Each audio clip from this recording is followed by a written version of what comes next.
اهلا بيكم. الاسبوع اللي فات كان مليان احداث. اهم حدث فيهم بالنسبة لنا كان قانون التظاهر. قانون التظاهر قانون التظاهر قانون التظاهر قانون التظاهر قانون التظاهر قانون للتظاهر قانون التظاهر معنى قانون التظاهر. مش عارف بتوع رابعة زعلانين ليه من القانون ده قانون لطيف جدا، الشرطة ما بتطلبش كتير، يعني مجرد اسمك واسم المتظاهر اللي معاك وارقام تليفوناتكم وخط سير المسيرة ونوعية الهتافات والموعد المفضل لفض المسيرة، وتحب ايه، غاز ولا خرطوش؟ الو الشرطة؟ ايوه يا حبيبي. ممكن اعمل مظاهرة؟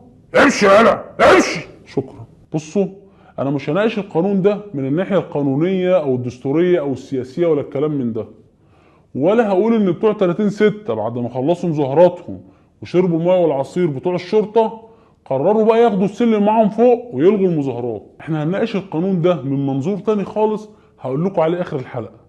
احنا بس الاول حابين نعرف رأي ناس حبايبنا في القانون ده من ايام ما مجلس الشورى ايام مرسي نفى ان في قانون تظاهر اصلا. مجلس الوزراء منذ قليل قال انه مفيش حاجة اسمها قانون للتظاهر، لا، في مشروع قانون كان هيتم مناقشته داخل مجلس الشورى. مجموعة من القوانين ومشاريع القوانين الاستبدادية اللي هتحكم مصر بقبضة حديدية. اظن يعني من الغباء لو جه نظام تاني حط قانون تظاهر والناس دي موجودة. لكن قانون التظاهر نعم، قلنا بالامس انه يحظى بشعبيه جارفه، ولو قعدنا النخبه والمثقفين والسياسيين يتكلموا عن الملاحظات اللي عليه وعن عيوبه هو يحظى بشعبيه. معلش يا جماعة، اصل وائل ابراشي عايش في عالم موازي تاني لوحده خالص، وعلشان تكون اعلامي ناجح في العالم الموازي بتاعه ده لازم يكون فيك صفتين مهمين جدا، انك تكون بوشين وشعرك سايح. وطالما كده بنتجول في الفضاء، تعالوا ننتقل من العالم الموازي بتاع وائل ابراشي ونروح العالم الموازي بتاع محمود سعد. محمود سعد ايام مرسي كان عنده حساسية من قانون التظاهر. ان وزير العدل بيفكر في قانون التظاهر، لازمته ايه دلوقتي قانون التظاهر؟ خلينا واقعيين. انت هتقدر تمنع مظاهرة خارجة؟ وليه بتعمل قانون يغضب الناس؟ ده كان ايام مرسي، لكن لما العسكر جه بقى حطوا له مرهم. انا موافق قانون التظاهر يطلع. مش غريبة يعني على محمود سعد، يعني محمود سعد ايام مرسي لما بنته اتضربت كان معروف مين السبب. أسرتك لما اتعرضت للاعتداء كان معروف ان دي بنت محمود سعد ودي لا. طيب ومن نحمل مسؤولية إهدار دم المصريين في الشوارع بالشكل ده؟ الرئيس.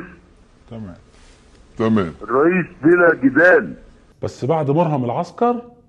طبعا اللي حصل امبارح، احداث امبارح، انا مش هتكلم فيها باستفاضه لانه ليه انا طرف لان بنتي كان مقبوض عليها امبارح وخرجوها وعملوا فيها اعمال غريبه، بس مش دي القضيه. انا موضوع بنتي ده موضوع شخصي بطلعه من الموضوع، انا بستشعر حرج لان بنتي في الموضوع، بطلع نفسي من الموضوع. وبعد الجوله الفضائيه دي نرجع تاني لقانون التظاهر. قانون التظاهر يا جماعه الشرطه مش هتعرف تطبقه. هو انتوا هتعرفوا تطبقوه؟ يعني ادعوا بس ان الناس تعرف تطبقه، ادعوا. تقدر الداخليه بكره اللي بعده ان تطبق هذا القانون. طيب ندعي يا جماعه، يعني كله يدعي، يعني كله يدعي يا جماعه. ادعي يا ابني، ادعي. اخيرا الحكومه صحيت يا امن وطلعت قانون التظاهر، فعلوه وبالجزمه. ازاي يا باشا؟ بالجزمه، انا بقول اهو وعلى الهوا. بالجزمه. اذا كان كده معلش، يعني انتوا متعودين. متعوده دايما. حتى لو طبقوه بالجزمه يعني ما يطبقوه، هيطبقوه على مين يعني؟ انتوا مش فاهمين القانون ده نازل لمين؟ اللي اتعمل امبارح ده نازل لمين؟ ليه في ناس دخلت نفسها في الحكايه؟ هل في حد فيكم عارف ينزل يعمل مظاهره غير الاخوان؟ القانون ده معمول للاخوان. احنا هنناقش مع بعض قانون التظاهر. هو قانون في كلام انك انت ممكن تبقى موافق عليه، متحمس لفكره ان احنا نلغي التظاهر عشان نوقف الاخوان المسلمين عندهم، وانا معاك. انا معاك في الفكره، موافق عليها، بس ازاي؟ ما تحطليش قانون يخنقني انا كمان. يعني قانون يخنق الاخوان ويخنقني، طب انا ذنبي ايه؟ وعلشان مصر ام الدنيا، فالعسكر في مصر بيصدر للعالم اول قانون في تاريخ الكون يفرق بين المعارض والمؤيد. معارض بالجزمه، مؤيد صاحبي وحبيبي وكفاءه. وبعدين نفسي اعرف الشرطه والعسكر محتاجين قانون التظاهر في ايه؟ ما انتوا عندكم الناس الحلوه بتاعتكم اللي بتفضل لكم مظاهرات. على ما يبدو ان المواطنين الشرفاء ما كدبوش خبر، وفي اقل من 24 ساعه لبوا النداء اللي توجه لهم امبارح في بيان رسمي صادر من مجلس الدفاع الوطني. وفي اول لقاء حصري لليوتيوب قدرنا نتواصل مع احد المواطنين الشرفاء اللي الشرطه بتستخدمهم في فض المظاهرات. معانا عبر الاقمار الصناعيه مداخله من احد المواطنين الشرفاء اللي الشرطه بتستخدمهم في فض المظاهرات، واللي اصر انه يظهر معانا في برنامجنا عشان يوصل صوته للساده المسؤولين، واحنا هنديله الفرصه كامله انه يعبر عن رايه ويوصل صوته للمسؤولين. اهلا بيك معانا يا برنس. اهلا بيك يا استاذ جو، برحب بحضرتك وبجمهورك. انا على فكره بحبك جدا لدرجه اني سميت ابني الصغير على اسمك كريم. انت بتقلش. اسمك ايه يا حاج؟ اسمي مؤمن وشهرتي الكفران، طالع من رابعه. رابعه؟ انت اخوان بقى؟ اعوذ بالله، رابعه ابتدائي. انا بلطجي ومؤيد للانقلاب. طيب عايزينك تكلمنا عن طبيعه شغلك. شغلة ايه يا استاذ جو؟ ما خلاص لمت ورمرمت، بدون خبرة ولا مؤهل، بقت بالمحسوبية. اللي ابوه حرامي بيشغل ابنه حرامي حتى لو جاب 50%. انت بتتكلم بصفتك ايه يعني؟ بتكلم بصفتي نكيب المجرمين بالنيابة عن 400,000 بلطجي من خيرة شرفاء هذا الوطن. وبسأل، هو البلطجي ده مين؟ مش اخويا واخوك، ابويا وابوك، عمتي وخالتك؟ بني ادم بينزل من بيته الصبح ونفسه يرجع اخر الليل معاه كيس فاكهه لعياله ونص قرش حشيش يعمل بيهم دماغ. احنا اكتر فئه بتعاني من الاقصاء والتهميش. انا مثلا لما اشتري فرش حشيش ولا باكيتة بانجو مضروبه، هل من حقي ابلغ حمايه المستهلك؟ طبعا لا. وبسأل الرئيس المؤنقط، مين بيمثل البلطجية في لجنة ال50؟ انا مش بتكلم على الحرامية ولا النصابين، اخدوا حقهم بالزيادة. يعني ايه مشكلتك يا كفران؟ من ثورة يناير احنا الفئة الوحيدة يا استاذ اللي كنا شغالين على الارض وسندنا الشرطة.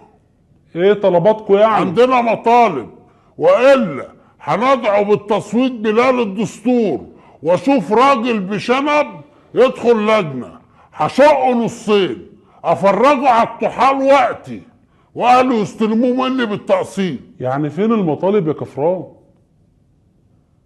احب اشكر الاعلاميين انهم بداوا يعترفوا بينا. كانوا الاول يقول لك طرف ثالث، عناصر مجهوله، دلوقتي يقولوا علينا الاهالي او المواطنين الشرفاء. بس في حاجه، احنا ما بنستعرش من مهنتنا. احنا مش اهالي ولا شرفاء، احنا بلطجيه. وعلى فكره عايزين نكتبها في البطاقه، المهنه بلطجي، يكون لنا شعار يتحط على عربيه الشرطه. احنا بنركب معاهم واحنا اللي بنبقى في المواجهه، بنروح نفض المظاهرات. لو الشرطه في خدمه الشعب فاحنا في خدمه الشرطه. انجز يا كفران المطالب. هما شويه مطالب.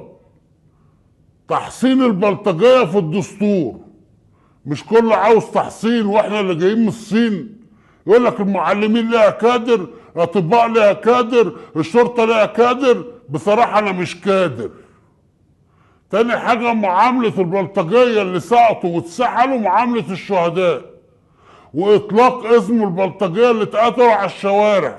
الشهيد حوضة معاصي يطلق على ميدان التحرير تكريما له في حرب الكيان الاخواني. معاصي يا جماعه قتل 25 اخواني بمقروطه، سميناه معاصي صائد الاخوان. وبعدين عايزين نخصص حته ارض على النيل عشان نعمل نادي اجتماعي زي كل الفئات، وبنحذر فيها لا فيها، الشرطه ما تقدرش تقف على رجلها من غيرنا، واقعين. طيب اخر طلب. معلش هما طلبين. اتفضل. اول حاجه اطلاق اسم الشهيد طارق حبكها على منطقه الهرم لدوره في موقعة المقطم، ويا ريت في اخر الحلقه نسمع الاغنيه اللي كان حاططها على موبايله ومش حافظ غيرها. ليه حبكها؟ ايوه انا حبكها. انجز يا عم، انت هتغني. اخر طلب يا استاذ، معلش عاوزين كوتا في مجلس الشعب اللي جاي. كوتا؟ عايزين كوتا زي الاقباط وزي الشباب وزي المرأة، لان المواطن ما عندوش الوعي الكافي انه يدينا صوته. احنا هننزل في القوايم ونغني مع بعض كلنا كوتا كوتا كوتا، كلنا كده عايزين كوتا. شكرا يا كفران، اعتقد كده يعني صوتك وصل للمسؤولين، واحنا برضو بنطالب الشرطة والجهات المعنية ان هي تبص في مطالب الناس اللي شغالة معاها، مش تقول لي قانون تظاهر. اشوفكم الحلقة الجاية. متنساش تعمل لايك لصفحتنا على الفيسبوك من الرابط اللي موجود تحت الفيديو، وتتفرج على فيديوهاتنا اللي فاتت، وتعمل سبسكرايب من هنا.